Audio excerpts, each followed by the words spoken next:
I typed one sentence into an AI, and by the time you blink, it built this full game. I opened a fresh chat. No context, no instructions. And I typed the laziest prompt possible. Create a fun puzzle game. And I didn't expect much.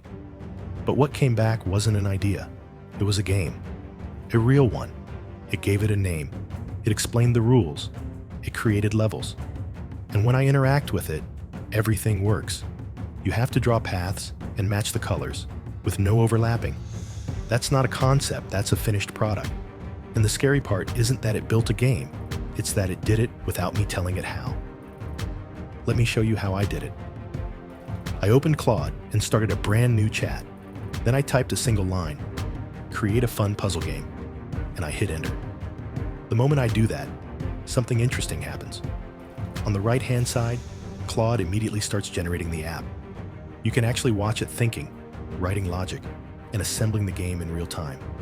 There's no game engine open, no JavaScript files, no assets folder, just the AI building the app. First, it decides what kind of game to make. It names it, then it writes the rules, then it defines how the puzzle should work. And it keeps going. You see the structure forming, you see the logic being generated, and you see the game come together piece by piece. When it finishes, this is what's left on the screen. A complete puzzle game. It explains how to play. It enforces the rules, and it includes multiple levels with increasing difficulty. And when I interact with it, everything behaves correctly. All of that came from one prompt. And if I wanted to make any changes to improve the game, I can just use this coding assistant on the bottom left. Building used to be the hard part, but now it's automatic. The real advantage going forward isn't technical skill, it's knowing what to ask for. Because once execution becomes instant, ideas become the bottleneck.